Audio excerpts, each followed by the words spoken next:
Hello and welcome to Home Sweet Kitchen. My name is Whitney Sweet and I am so happy you have joined me today. This channel is focused primarily on gluten-free cooking, but I also have allergies to tomatoes and eggplant, as well as sensitivity to soy, and I have IBS.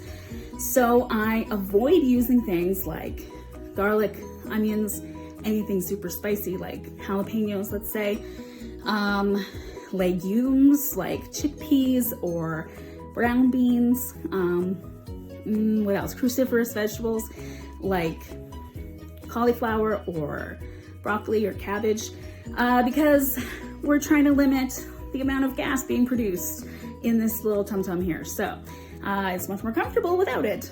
You know, if you have IBS, you understand. But everybody is welcome here, and I hope these recipes inspire you. They'll probably be a little non-traditional because they're missing ingredients that you are probably normally used to seeing in recipes. But I definitely try to focus on flavor and making things tasty. You know, tasty, healthy, useful things, real life cooking, shortcuts included, because we're all busy, right? So yeah, that's what you're gonna find here. Today's first recipe is veggie stock that is super versatile, great to have in the freezer, ready to go, can flavor up your rice, your quinoa, can help you cook stir fry, make a good soup.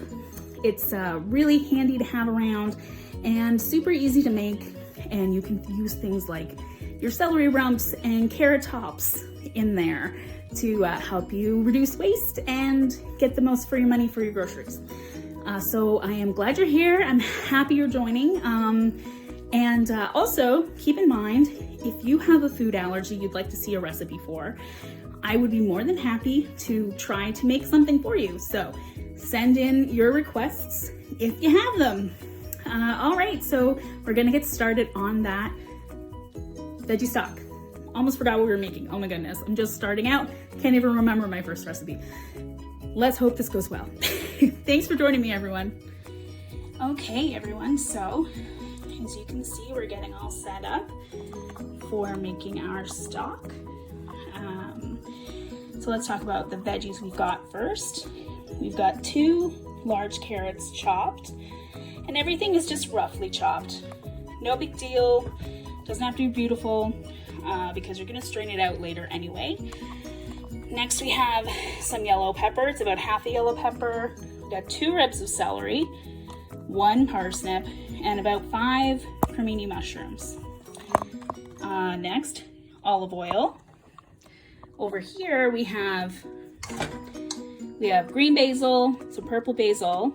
This is lemon thyme and tarragon, sage, and marjoram. Now, these are not specific to anything other than this is what I had in my garden.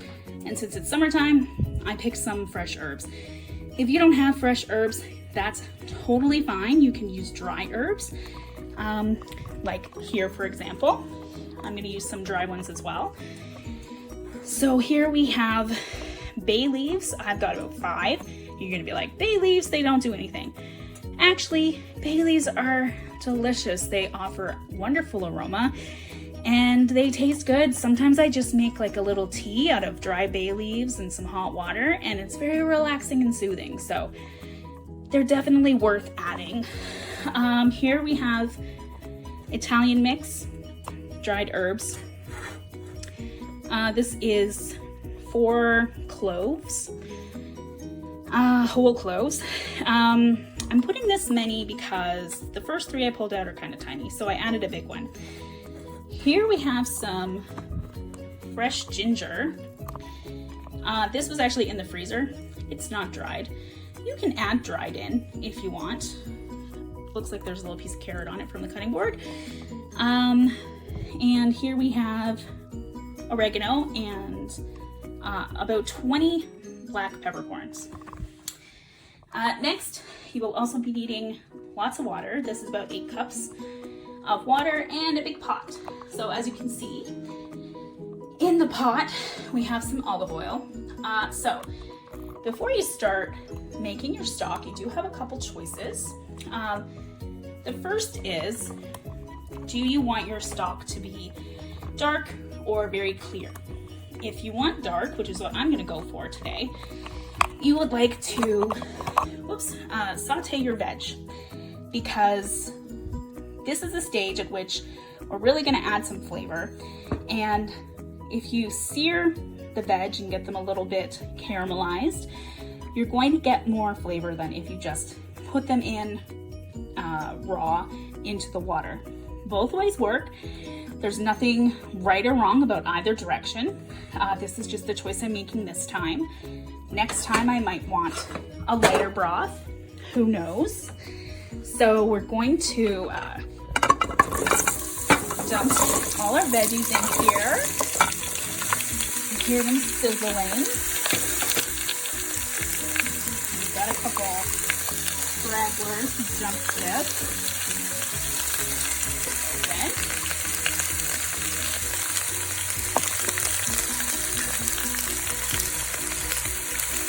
Now you're probably going to want to cook this. This is on medium heat. I'm going to cook this for maybe like 10 minutes or so until you start seeing the carrots and the mushrooms, etc., looking a little toasty. So how about we return when that happens? See you in a few minutes. Okay, so it's been about 10 minutes. You can see a little bit of browning on this piece of celery. Now, I'm going to move ahead with the next step. If you feel like this is not as dark as you want it, I mean, it definitely can go a while longer. These are hearty chunks of veggies, so they're not going to get hurt by cooking them longer, and you'll get a darker flavor. Quite honestly, right now, I think because of the mushrooms, it smells very much like a Chinese restaurant in here, which is fantastically delicious, in my opinion. All right, so I'm just gonna add in my dry herbs and the ginger, followed by all the fresh herbs we had. And if I can pick up this big thing of water, with one hand, which I can't, we're just gonna pause for a second while I pour the water. Okay, water is in, everything looks great. So now you have a couple choices. You can cook this with the lid off or the lid on. If you cook it with the lid off, it will reduce more than if you cook it with the lid on, obviously. We're going to be cooking it for about 3 to 6 hours, at least 3, so that it gets some good depth of flavor. Longer if you have time. This is usually something good to start maybe on a Sunday morning or weekend morning, when you have some time to let it go. I, however, started this at 5:30 in the evening, and not wanting to stay up till 2 in the morning. I'm probably gonna let it go for about 3 hours. It's 6:30 now. So yeah, how about I'm gonna put the lid on, partially off, because you know, the world is full of choices, and we don't always have to pick one or the other, right? So this way it can reduce a little, but also not too much, and I don't have to supervise it all the time. One really important thing to note is that I didn't use salt in the recipe so far. This is because if you put salt at the beginning of making your stock, it will most likely reduce too much and become extremely salty, way too salty. So salt is saved for the end of the recipe. Okay, so now I am gonna go kick back, maybe watch a movie, relax, have some dinner, and I'll see you again once this is done. All right, so we got a check-in here at about an hour. Everything looks good. It smells really good. Yeah, we're well on our way to some delicious stock. Okay everyone, so here we have our finished stock after 3 hours. Now I'm going to pour it into the glass measuring cup I used to measure the water, and gonna let it cool. And then tomorrow, once it's all cooled, I will portion it up into probably some Ziploc bags and freeze it. You can also keep it in the fridge for probably 5 days. It'll be good. And or you could like put it in some ice cube trays, make some ice cubes that you can just pop into your pan when you're cooking some stir fry or anything really. Yeah, so once you strain it, give it a taste, see if it needs any salt, and that's it. You're ready to go. I hope you enjoy.